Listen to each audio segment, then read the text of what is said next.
Hey y'all, it's Amanda. Welcome back to the channel, and today we're going to talk about the books I hope to read in the month of February. It's going to be another pile of possibilities.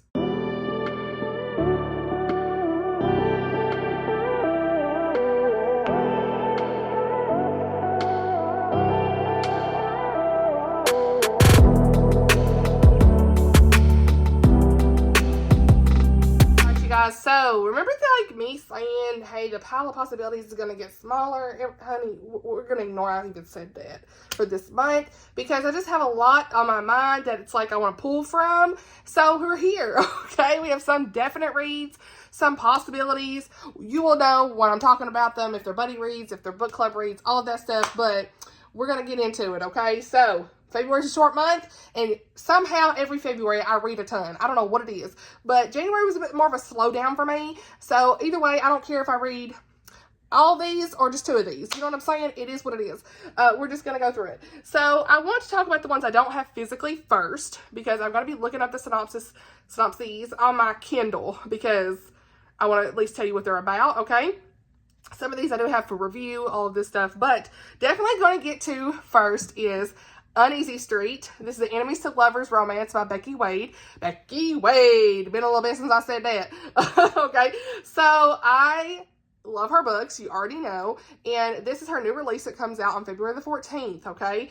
And I do have an early copy of this on audio and in ebook. Once upon a time, Max and Sloane were close friends and business partners. But when their business relationship imploded, so did their friendship. 4 years later, he is a rich CEO, and she's a not-so-rich etiquette expert who returns to Maine to serve as her niece's temporary guardian and help the girl search for her birth father. Sloane and her niece move into a darling garage apartment, but Sloane's joy in their accommodations soon turns to horror when she realizes their apartment belongs to Max. Thanks to an unbreakable lease, she's stuck living right next door to him. I love that. Max pulled strings to bring Sloane into his orbit because he needs closure on what went wrong between them. Quickly, though, his scheming comes back to bite him. The world might view him as a cold-hearted rake, but this one woman has dangerous power over his emotions. So they got to confront history, and the rest is history on this book, okay? So I am looking forward to that one for sure. That's a definite going to get done in the month of February, especially because I have audiobook. You already know. Next, we have Love and Memories by, I said that weird, Love and Memories. I got stuck. Y'all ever do that? Happy to me. Love and Memories by Mandi Blake. This is book 4 in the Love and Blackwater series. She is going to send me an early copy to read and review. I love being on her team because she's just so kind. Same thing with Becky Wade about deadlines and stuff. Like, get to it when you can. And so this one's definitely going to be in the month of February at some point, but it does release on February 17th. And I love this series. This has been one of my favorite series of hers. Book 3 was one of my favorite books of the year, and so I'm looking forward to this one. In this one, we have got a paramedic. Let's go. She has secrets, but she can't remember what they are. Paramedic Travis Monroe was honed. Wait, is that what it says? Has honed. See if I can read right. Has honed his emotional shield. Whatever it says. His emotional shield when it comes to trauma. But when a terrified and injured woman clings to him after a devastating accident, her touch threatens to break through his carefully constructed defenses. She's scared and alone and can't remember anything. So we got the amnesia trope. Unable to remember half of her life, Isabella Young latches on to the kind EMT whose patience becomes her solace as she struggles to put the pieces of her life together. As each day passes, Travis is becoming more than just her caretaker. He's becoming her fiercest advocate in a world that suddenly makes no sense. As he arranges for her to stay with his friend and help get back on her feet, fragments of her past start to surface, and the truth is far from pretty, threatening to entangle them both. Can't wait to read that one either, because Mandi Blake, you already know, is a comfort author for me. And during the month of love, we have got already some great romances lined up, okay? Next on the list is The Buy-In by Emma St. Clair. Now, this is one of her older books in the Sheet Cake series. I think it's called, what is it, Love and Sheet Cake? Love stories in sheet cake, okay? And it's set in Texas. So I'm looking forward to this one because she does have new release covers coming out for this series. I don't own the physical copies of this, but I'm on her team and I applied to get a copy of the buy-in to read and review. And I do think I'm going to get one from what the email said. So I'm looking forward to that. But she did send us these awesome bookmarks, you guys. The buy-in, the bluff, and the pocket pair. The revised covers have faces on them. Love it. Because I think a lot of people did the faceless covers for a really long time. Sometimes you still see that. But she just said she really wanted to have them revised to have faces. So I love the way that they turned out. They look great. I think a long time ago, one thing they mentioned is it was really hard to get a good designer to do the faces when they first were coming out, to find some that you really liked. And now there's so many that can do the faces right. So I think these are very well done. And so I'm definitely going to be reading the pocket pair, the buy-in, Amanda, the buy-in, okay? And so this says, of course, it's a clean, closed-door rom-com. So I knew better than to fall for the NFL player Patrick Graham. No way will I make this mistake twice, even if he is my husband. 6 years ago, I fell in love when I shouldn't have, and I learned my lesson when he got drafted and left without girl, I don't think I've read the synopsis. Without so much as a goodbye. Honey, we got some tea. So when Patrick shows up on my front porch and tells me his family just bought my whole team, I will not give in to his charm a second time. The Grahams might just be what Sheet Cake Texas needs to get back on its feet. Not me. I'm doing just fine. But I don't need Patrick sweeping in back in my life like he never left. Even if I'm taking care of my mom and raising my niece in a house that's falling apart around me. Until, my sister decides she wants custody of Joe and the state decides she'd be a better in a two-parent household. We got some mess. Girl, guess who steps up more than happy to fill that role? I agree to marry Patrick for Joe and only for Joe, but as he does everything he can for both of us, I start to wonder if resisting him is I'm getting excited, but I start to wonder if resisting Patrick is an exercise in futility. So this is the second chance marriage of convenience rom-com. Honey, how have I not read this? Let's go. I'm even more excited, okay? Yeah, and again, not me always signing up for stuff I don't read the synopsis for, but I did. So, yeah, that is one I told y'all before. Taking a step back on the arcs, but I still support my indie authors, okay? When I can. So that's what we're doing. All right, next, we have Some Like It Scot by Pepper Basham. This is one that comes out in April. It was on my most anticipated releases. I do have a copy from NetGalley, and I'm part of her influencer group on Facebook. So I'm going to be buddy reading this with my friend Caitlin at Chronicles of a Book Nerd, and we are so excited about this one because it's Scotland. You already know. I mean, what else do I got to say? But this comes out April the 8th, and I want to go ahead and at least try to get some of these arcs done. So buddy reading with her is definitely going to be like, okay, need to get this done, motivation, all of that stuff. Synopsis says, she lives her life on the fly. Her heart is double knotted to home. Can two different souls create a life together? So she is a popular travel writer and podcaster, Katie Campbell, and she roams the world collecting other people's stories. She's built a career as Miss Adventure, known for saying yes to anything new, country, food, or experience. Unpredictably, finding those adventures taking a downward turn into misadventures. Offered the chance to explore her ancestral roots through a 3-week Edwardian experience, she finds herself immersed in the beauty and eccentricity of Scotland in her period attire with traditional foods and activities. The opportunities for misadventures are endless, especially with the presence of a maniacal honey, I can't read these words. McCall, a jealous coworker, and an all too surely Scotsman. So we've got the Scotsman Graham McCarrow. He doesn't venture far from his island home. He's a stoic Scotsman, and his comfort zone has always been family. But after his sister's death, he's even more determined to save his ancestral home and keep those he loves close. The sudden intrusion of a 6'1" American lass, famous for her traveling misfortunes, was far from his plan. So it sounds great. You already know I love good Pepper Basham book. Love her books. They're so much fun, and I'm looking forward to this one. Okay, so next we have got the Protagonist Club book club pick Okay, Tammy at the Protagonist Pub Book Club, okay? We have a Discord or she has a Discord, but I'm in it. So definitely I will link it down below for you guys. So if you want to join to just chit chat about the book, she does chapters. We can all just chit chat along the way. And we've had some fun discussions the last year. I haven't always read every single book, but Persuasion was the one from this last month, and we had some really great discussions there. Whether we enjoyed it or not, we had some really great discussions. And that's one thing I love is, like, we can all just have honest discussions, and nobody's getting mad about anybody's opinions. We are literally just having great discussions here and there about the books. And so this month's pick for the book club that everybody voted on, okay? She always puts the poll in her community tab, and stay on the lookout because I repost it in my community tab so that more people can see it and vote, okay? And what won was the one I wanted to win, so I'm so excited, and that is Jane of Austin. Austin, Austin, like Texas, Austin, Texas. A novel of sweet tea and sensibility. Now, look, I've not read Sense and Sensibility, but we're still gonna read this. But this sounds so good, right up my alley, because it just Southern vibes everywhere, okay? Jane Austen vibes, yes. So we're here for it. I'm looking forward to it. Hopefully it's one that we all enjoy. Secular book as well.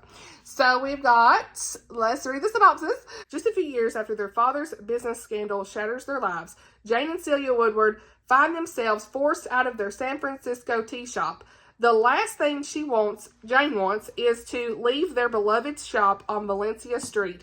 But when Celia insists on a move to Austin, Texas, the sisters pack up their kid sister Margaret and Jane's tea plants and determine to start over yet again. But life in Austin isn't all sweet tea and breakfast tacos. Their unusual living situation is challenging, and unspoken words begin to fester between Jane and Celia. When Jane meets and falls for an up-and-coming musician, Sean Willis, the chasm, whatever that word is, something grows deeper, okay?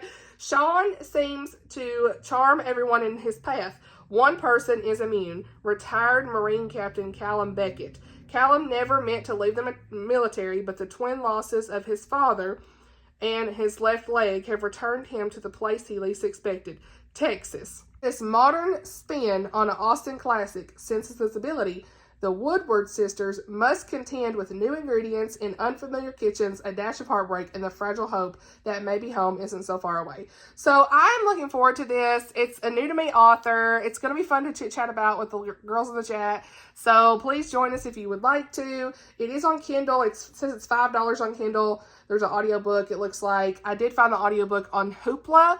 My Hoopla, I know everybody's Hoopla is a little different, and I did see the ebook on Libby, so hopefully you can get this from your library. It seemed pretty accessible, and there is a physical copy on Amazon as well. So this would also fit. I'm not talking about any reading challenges in this video. I'm not prepared, so I will try to fit the prompts where I can, you guys, for the ones I'm participating in for this, for the whole year. I told you guys, January, I talked about the challenges, but the rest of the TBRs I normally don't.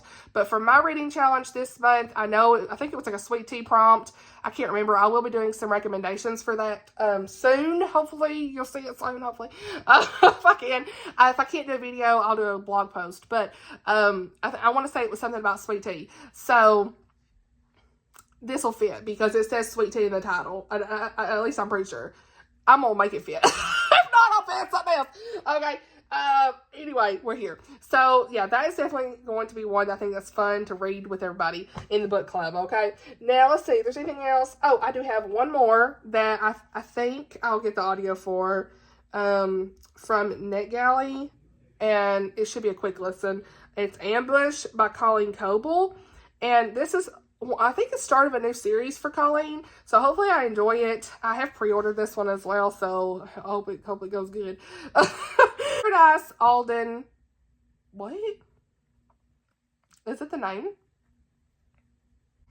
I guess her name, Paradise. Paradise Alden's childhood in Nova Cambridge, Alabama was idyllic until the night her parents were murdered. Since then, life has left her scarred. The abuse she suffered in the foster care system, her first love's betrayal, and the Jaguar attack that nearly destroyed her career have led to an unshakable distrust in men, in God, and maybe even in herself. After 15 years, returning to her hometown is the last resort to finding her life again. She's hoping the wildlife refuge where she's accepted a veterinarian job, will be the perfect place to heal from her recent traumas and unlock her memories about the night her parents died.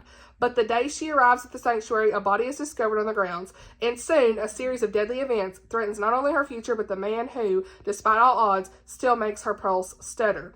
Arson, a shooting, a break-in, and multiple instances of animals being freed from their enclosures all point back to him. But Paradise knows, oh, we got a character named Blake, hey!